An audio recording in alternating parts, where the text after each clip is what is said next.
Hello and welcome back to my channel. This is a game that I played with the white pieces. And I thought I'd share it with you guys just because I felt like there was a really good king, not queen, king run that I forced, kinda. And it was just very entertaining to play, to watch again, and I'd like to put it on my channel.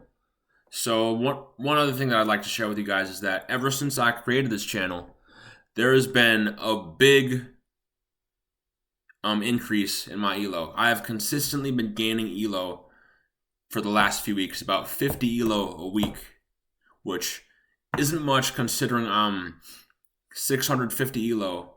However, I love to see it. I love to see improvement in my elo, and yeah. So move one, I open with d4. He plays the Karo Khan, c6. I develop my knight to f3. He plays d5, and then I play e3. He develops his knight off its starting square to f6. I develop my bishop to d3. Now he develops his other knight to d7. I prepare the fiend cutter for my bishop. Pretty basic. Every single opening that I've ever studied uses this move. Nimzo Larson, which was kind of like my first love. London system, fiend cutter London system. Obviously, the Pierce defense. Every single opening that I've used has involved the fiend cutter for the bishop, which is probably a bad thing. I probably want a bit more variety, but I love fiend cutter. I love fiend cuttering my. I can't talk today. I love fiend cuttering my bishop. So he plays queen to a5, which I don't actually like. I think there's better moves that you could do. Stockfish loves this move. I don't. Right? And I'm gonna tell you why. Because it's just too easy to defend. There's many more things that you could do that actually accomplish something than just, oh, I'm gonna bring my queen out. Oh, da da da da da. Like there's a lot more that he could have done other than a5. I feel like, right? Involving this square. What am I trying to get? I'm trying to get to this square. That's what I want. Okay? So I play knight to d2, just defending, pretty basic. He plays pawn to e6, which Stockfish prefers pawn to e5. I feel like you could probably get into some muddy water by going pawn to e5, but it does blow up in the center, which is probably pretty good for me. So I don't know why Stockfish likes this move better than e6. I think that there's not many moves that you could do that are better. However, I think that I honestly have no clue what he should do in this position. This looks like a terrible position that I don't want to be in. And that's my honest opinion. I would never want to be in this position with the black pieces. With the white pieces, yeah.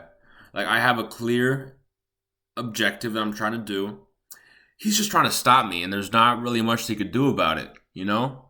So that's my opinion from someone who's 645 elo. I move my bishop, and then he plays c5, which I kind of ignore. I play knight to e5. Always remember danger levels, you know, stuff like that. He could take, but then I just take back, and then he'll have to take, and then it'll always be an equal trade, right? You gotta drastically mess up for it not to be an equal trade, okay? So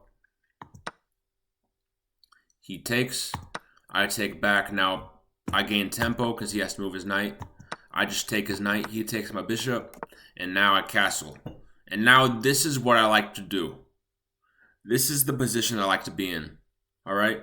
Not necessarily because I have good pawn structure, because I don't. But because it's equal. Like, we're good. And my knight has a very clear line that you could follow that not only does it attack his queen, but it also threatens a fork on the king and the bishop. So there's a lot of stuff that I could do in this position. Not much that I feel like black can do. Go figure, okay? But I feel like I could do a lot of stuff, which is why I love this position for me. Now, what do I do? Or what does he do? He plays queen to b4, which I don't like. And Stockfish doesn't like it either. Thank you. I just attack the queen, which forces it back, because now I can get the pawn. Free pawn, by the way. He can't do anything about it, so he has to go back. That's a free pawn. Straight up. Now this also threatens a fork. This threatens a fork of the... Are you going to let me draw? Come on. Okay, thank you.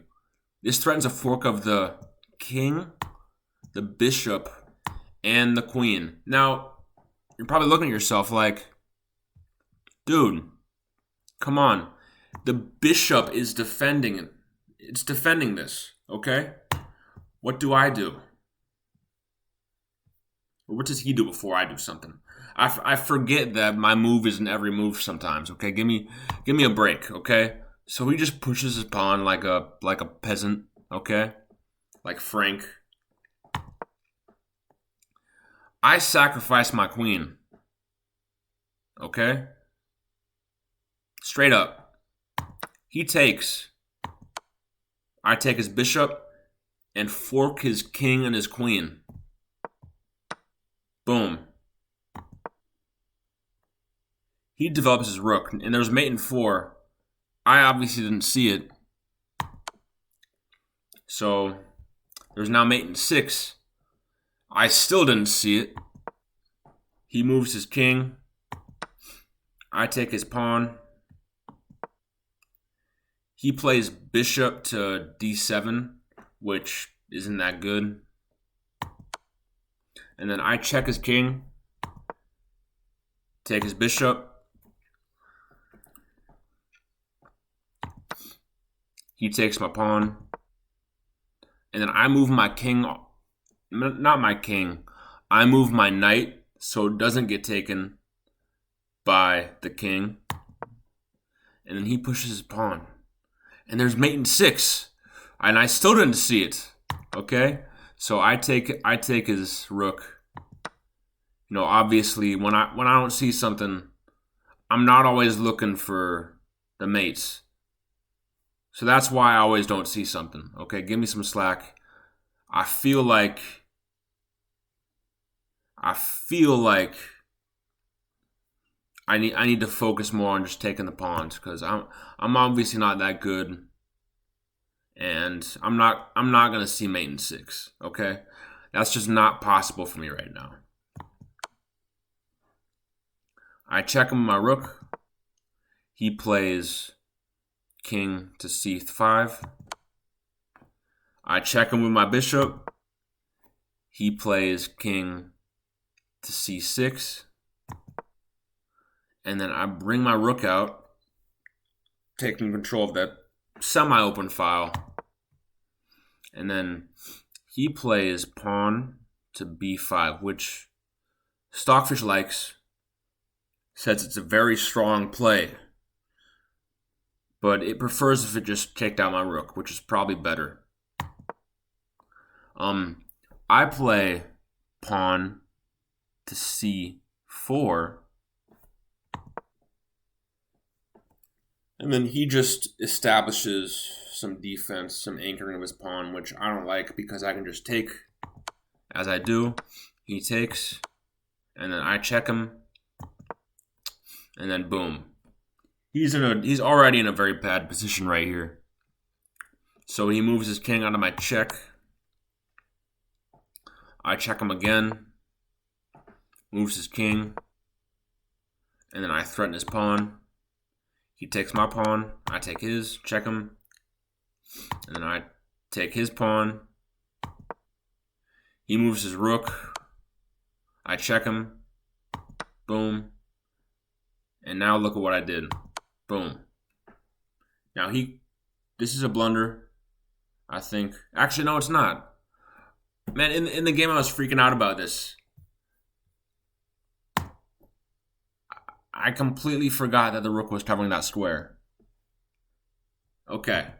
Now I feel better about this. So I trade a rook for his rook. Boom. And then I just take his pawns. And he resigns right there. Okay? So, thank you guys so much for watching. Don't forget to comment, rate, and subscribe if you enjoyed the video. Gonna be more chess videos soon. Obviously, I've been uploading a lot. Maybe like two videos a week. And yeah. Thank you guys so much for watching. Comment, rate, and subscribe as I just said. And have yourself a good day.